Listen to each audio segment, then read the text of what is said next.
ځینې خلک دا وایي چې د هندوستان سره چې کوم جنگ شوی دی هغه د پاکستان فوج ګټلی دی. په دې کې هېڅ شک نشته، خو دا جنگ لا روان دی، په دې باندې ځان پیول پکار دی. هندوستان صرف خپل طریقه کار بدل کړی دی چې هغه ته پته ولګېده چې په میداني جنگ کې پاکستان سره جګړه کول ګران کار دی.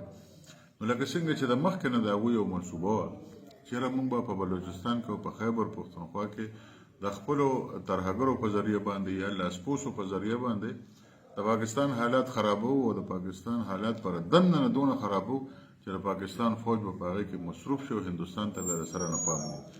لومبې دغه مقصد خو د هندوستان وو او چې کله بنیاد المرصوص اپریشن وشو او پاکستان دغه جنگ وګټلو نو د هغې نه پس هندوستان ته دا پته ولګېده چې میداني جنگ زما لپاره ګټه نه لري. ګنې د هغوی خو دا خیال و چې موږ به د دې اړخه حمله وکړو په پاکستان باندې او BLA وال او نور ترهګر به راپاسي او د دننه به د پاکستان حالات دونه خراب کړي چې د پاکستان فوج سره به بیا څه علاج نه وي. هغسې ونه شو. اوس هغوی خپلې کاروایانې په بلوچستان کې خصوصا او په خیبر پښتونخوا کې ډېرې زیاتې کړې.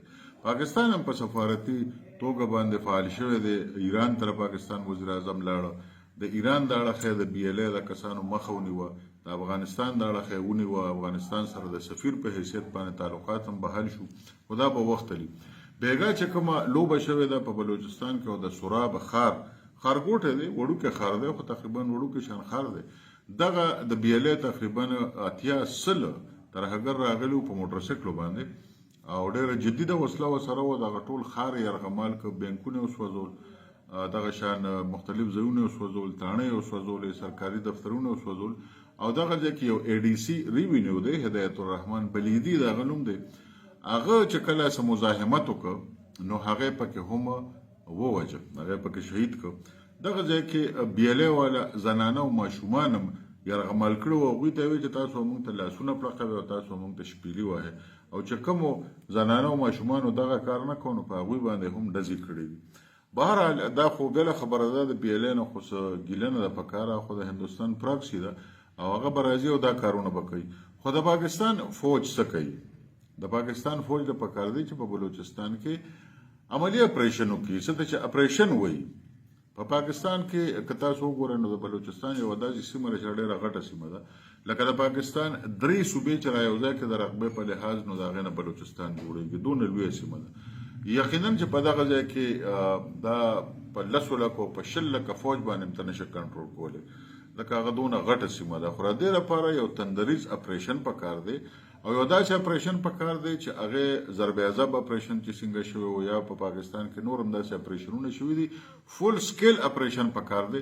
او په دې کې چې کم خلک د BLA ترهګرو سره ملګري دي نو دغه د هم پکې لاړ شي. کولیټرل ډیمیج په دې کې کېږي، داسې دونه خاص خبره نه ده، ځکه چې ملکونه بچ کړي نو په دې کې او بیا کولیټرل ډیمیج ته هم ته غاړک دی.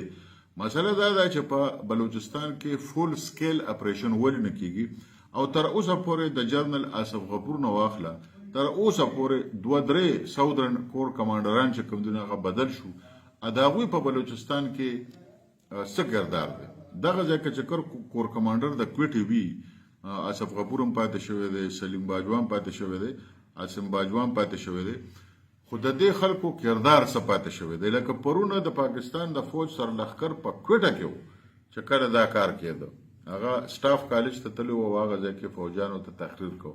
د پاکستان د فوج مشر فیلډ مارشل سید عاصم منیر په کوټه کې دی او د هغه په موجودګۍ کې په بلوچستان کې داسې کار کېږي او یو ښارګوټی د قبضه کېږي او هغه د 12 غنټې د ترهګرو په قبضه کې او بیا د هغې نه پس دی هغه د هغوی نه خلاصېږي. آخر بلوچستان کې به د پاکستان حکومت کوي څه؟ که هندوستان له جواب ورکوي نو د بلوچستان حالات سم کوي.